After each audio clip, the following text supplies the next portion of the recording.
Saudara-saudara, Bismillahirrahmanirrahim. Assalamualaikum warahmatullahi wabarakatuh.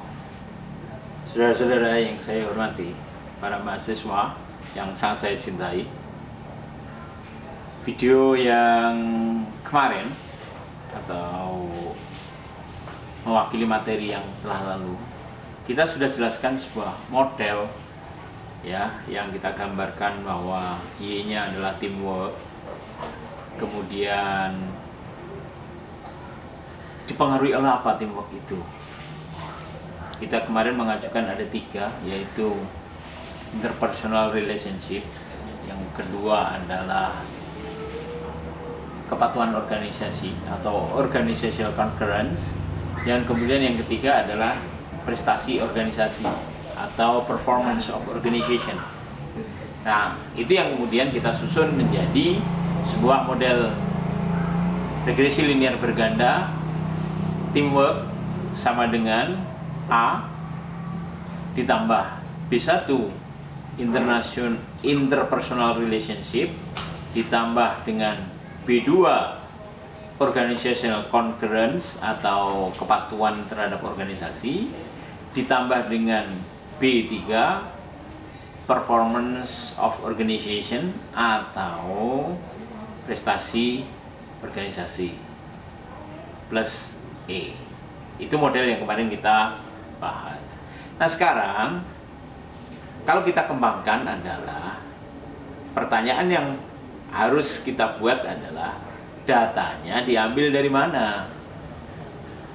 Kalau kita mau melihat data dari teamwork tadi itu, bagaimana cara kita mengambil data teamwork?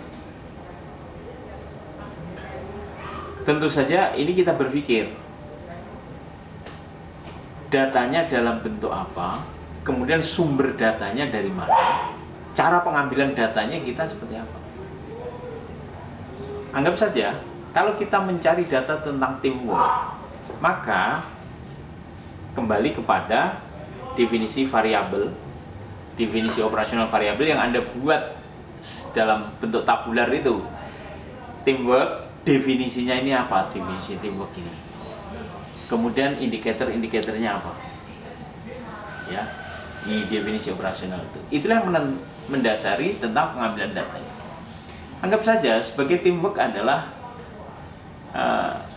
tim kerja yang ada di dalam suatu organisasi. Indikatornya adalah adanya kesamaan langkah gerak misalnya, kesamaan tujuan, satu komando, bekerja bersama-sama. Nah, misalnya indikator-indikator itu, maka dari mana Anda mengambil data dari indikator-indikator itu? Nah, kalau misalnya indikator-indikator ini yang Anda ambil, tentu saja ini adalah data yang bersifat persepsional. Data persepsi tentu saja Anda ambil dari siapa? Mungkin dari anggota organisasi itu atau anggota teamwork itu. Kalau anggota teamwork itu, maka data ini Anda perlu susun, perlu Anda tanyakan satu persatu kepada seluruh anggota itu. Bisa Anda ambil melalui wawancara. Kalau wawancara, transkripnya harus Anda buat, yang pertanyaan terhadap satu orang dan orang yang lain harus sama. Nah, ini membutuhkan waktu yang lama. Tentu saja ini membutuhkan waktu yang lama. Ya, tapi Anda bisa menggali informasi lebih banyak. Nah, langkah yang kedua, Anda bisa tarik data itu melalui kuesioner. Kuesioner Anda munculkan pertanyaan, dan pertanyaan itu Anda bisa desain dengan pertanyaan dengan jawaban terbuka atau jawaban tertutup. Kalau jawaban terbuka berarti mereka bisa menjawab sesuai dengan kehendak mereka sendiri. Nah, ini jawabannya tentu bisa panjang, bisa pendek. Akan lebih bagus memang informasinya, tetapi bagi Anda peneliti bisa merasakan kesulitan-kesulitan kalau jawabannya tidak standar. Pekerjaan Anda akan menjadi lebih lama. Mengcoding itu untuk menjadi satu persepsi ini menjadi susah. Maka Anda bisa menggunakan alternatif yang kedua, yaitu menggunakan kuesioner dengan jawaban yang tertutup. Jawaban tertutup ini dicontohkan oleh Likert.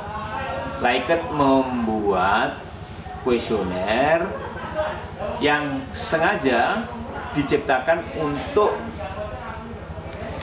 menemukan jawaban-jawaban dari sifat pertanyaan yang kualitatif untuk kuantifisit. Nah, muncullah skala Likert.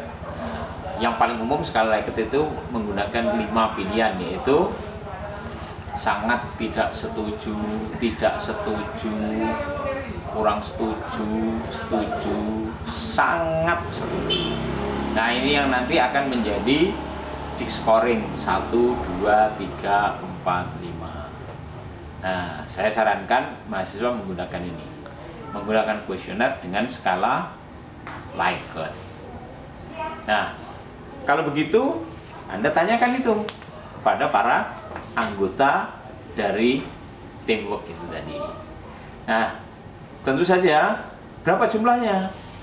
Jumlahnya harus Anda dapatkan jawaban itu kira-kira sampelnya itu bisa memenuhi standar dari normalitas data. Ya, setidaknya Anda mengambil data di atas 35 data itulah. Nanti itu akan menjadi, datanya akan cenderung bisa normal. Tapi kalau Anda kurang dari 35, itu kecenderungannya untuk menjadi normalitas itu agak sulit. Itu perlu melakukan banyak transformasi. Nah, itu. Teknik ini Anda harus gunakan juga untuk 3 variabel tadi itu, ya.